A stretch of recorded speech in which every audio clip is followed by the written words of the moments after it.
आज बेत आहे पावभाजीचा, तर चला बनवूया आपण आज पावभाजी। त्यासाठी आपण घेतले 2 मोठ्या शिमला मिरची, 4 मोठे बटाटे, 1 मीडियम साईज कॉलीफ्लावर, 5 पिकलेल्या टोमॅटोची प्युरी, 1 मोठी वाटी वाटाणा, 1 बीटरूट, आलं लसणाची पेस्ट, कांदा, 2 कांदे, थोडी कोथिंबीर, लिंबू। सर्व कापलेल्या भाज्या आपण कुकरमध्ये टाकल्या, त्याच्यामध्ये 2 ग्लास पाणी टाकलं, कुकरचं झाकण लावून आपण त्याच्या 3 शिट्ट्या करून घेतल्या। कुकर पूर्णपणे थंड झाल्यावरती आपण झाकण उघडून घेतोय, त्याच्यातील सगळ्या भाज्या आपण मॅश करून घेतोय, बारीक करून घेतोय। गॅसवर कढई गरम करून त्याच्यात तेल टाकले, 2 कांदे कापून चांगले परतून घेतले।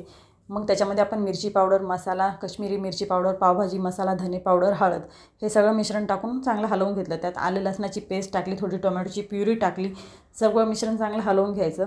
नंतर परत आपली जी राहिलेली टोमॅटोची प्युरी होती ती आपण त्याच्यात टाकून पूर्णपणे चांगलं हलवून घ्यायचं आहे।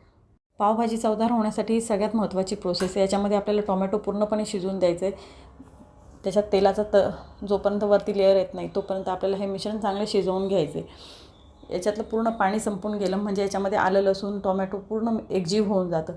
त्याच्यानंतर आपण जी प्युरी केलेली आहे भाजींची ती आपण कढईमध्ये मिक्स करणार। सर्व मिश्रण चांगलं एकजीव करून घ्यायचं, त्याच्यामध्ये चवीनुसार मीठ टाकायचं। भाजी चांगली हलवून घ्या, गॅस मोठाच ठेवा। एक चांगली उकळी आली की नंतर गॅस बारीक करून परत एक उकळी आणा आणि नंतर गॅस घालवा। 10 मिनटं झाकण ठेवून द्या, भाजीमध्ये चांगला मसाला मुरतो, भाजी चांगली चवदार होते। मग तुम्ही गरमागरम ही सर्व करू शकता।